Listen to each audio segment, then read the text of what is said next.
tells me that it has to be coming from the taxing district that is outside the taxing district L, which is city and school. Then we have several taxing districts which are outside the city limits, but are school district taxing. And that's something. Let me add But something. they're to that. researching that. I mean, you know, I've been working on that's a school issue that the school is working on, from what I understand, and Okay, I've been working on this for months, and here's the problem. You can, of course, the school district is bigger than the city. But you can look at this, the assessed valuation of all the property in the city, and you can do the arithmetic, it's not complicated, and you could say, 1 mil of taxes should generate about, what's the city, 90-something thousand? I'd say $98,000. Say $98,000. Every time you put 1 mil on, you raise $98,000 more dollars. The school district can do the same thing, and they say, okay, 1 mil should equal, and I think the number's about 108,000, but it's close to that. Those are real close. Now, that's not numbers that we figure out. That's based on numbers that come from the tax assessor's office. He'll tell you how much property is in this district and what it's for. Okay. If the city's mills, each one's 98,000, if you put on 50 mills, you know how much money you're going to get. I mean, that's just simple arithmetic. Okay, the city puts on its mills, the money comes in, and the city's like 99% there. I mean, right, real close to the number. School district does the same thing. They put their mills on, the money comes in, and they're 80%. It just doesn't make sense. Why? I mean, if both were down, if everybody was off by the same amount, you understand something. But for the school district to be off, there's an error somewhere. There's no money missing. Nobody's taking any money. It's nothing like that. There's an error in the system somewhere. Somebody's doing a computation wrong. The property's misclassified. Something's going on somewhere, and it happens year after year, where there's an error in the process that needs to be rooted So out. we've had this problem since Katrina. Yes, they had this problem before Katrina, nothing to this magnitude, but it was happening before Katrina, and we were trying the same process to figure it out. Then the storm hit, and everything disappeared, and it was just a mess for the past number of And years. we really thought like last fiscal year that we would be surely right on the number, because they had come in and they had done the assessment of the property. We knew that, you know, Miss Jones' house that was appraised at so much because she had a big nice house sitting on it is now appraised much less because she's just got an empty lot. And that we could look at those numbers of the assessed values, and we would say, okay, here we are. But it works, the calculations work for the city. I mean, everybody's looked at it. We've gone over it and over it and over it with the tax assessor, with the tax collector. We've gone through all of the stuff that I've gotten from the tax collector, the checks that have been cut to the school district, and everything is proper there, except that the money's just not coming in. Probably like you said, the school property being larger than the city, we can dial in the city, but we can't dial in the But it's such a small, I mean, the additional property, it's relatively speaking, it's a small amount, and there's no big ticket item out there. There's no, if you take all of that property and look at all the taxes, it's not enough to be anywhere near. If we got 0 collections from the outside district, it wouldn't make a difference on the shortfall. Yeah, it'd be $100,000 in difference if we got 0 And collections. it's, but my understanding is that they've met with some of the state officials, and, you know, they're working with the tax collector's office, How and, long has this shortage been known about?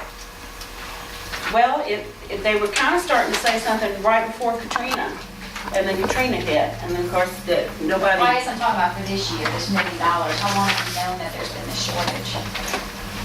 School, I don't know how long, the problem with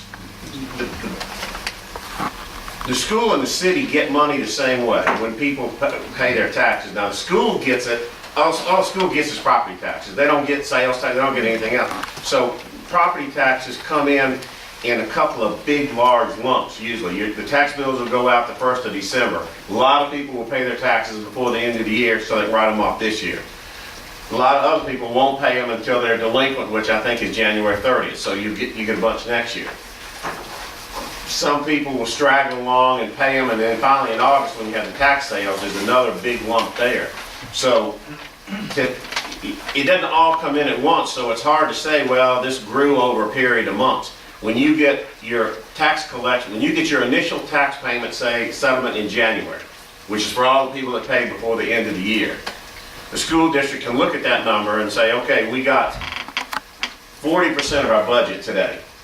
Historically, we get 50%, uh-oh, something's wrong, we're running low here. And then when they get the next big payment, like towards the end of January, they say, wait a minute, we're supposed to be at 80% collections and we're at 60%, something's bad wrong.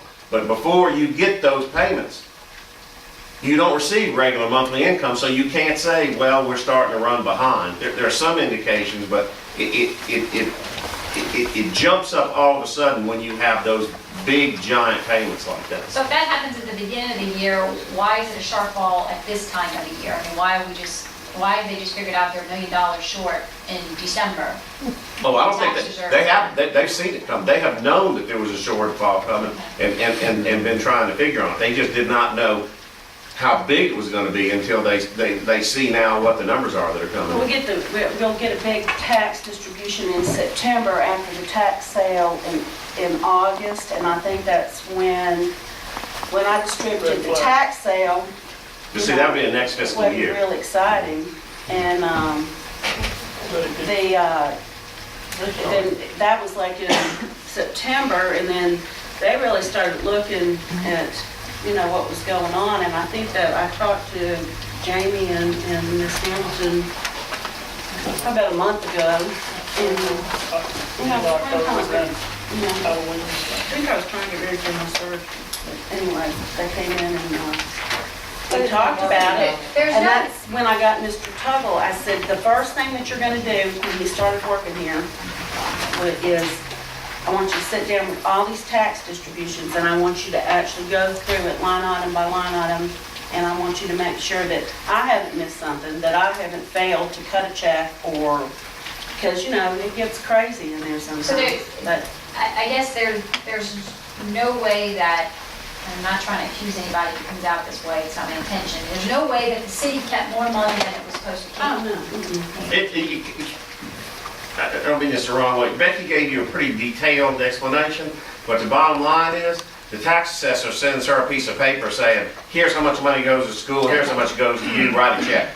And Becky writes a check. I mean, basically, that's right, isn't it, Becky? You don't do the arithmetic. I'll do a little bit of tabulation to blend it, so that I don't have to write the school 5 checks, I can write 1 check, because when I get a distribution, it's property tax, it's personal property, it's auto, it's prior years, and we like to break that down so we can see what we're getting in each category. But then I make sure what I've calculated balances to what the tax collector says it should be, just so I can write 1 check and be done with it.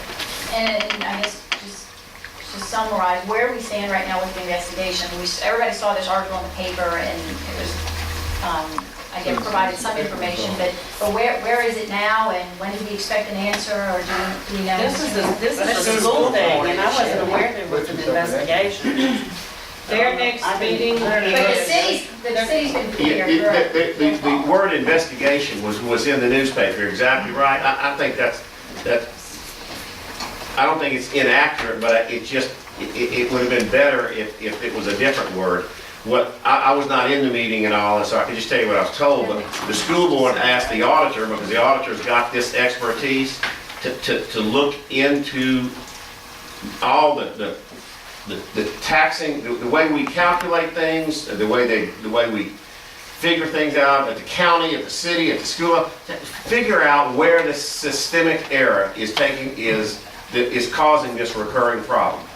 It's not an investigation into where it is missing money. It's why do we keep having this error come up, and it's particularly bad this year. It's frustrating because the city's right on the money every year. Well, the school's off every year. Why is that? I mean, there's got to be an error somewhere. It's not money's been taken. There's an error being repeated every year, and they can't figure it out. They've been through everything in Becky's house, and it's not in Becky's house. Jamie Harvey says they've been through everything in his house, and it's not in his house. Tal Fleury, David Rosa say it's not at their house. But something's wrong somewhere. I don't. And that's why I can't help but think that it's something to do in the outlying district, that something is, and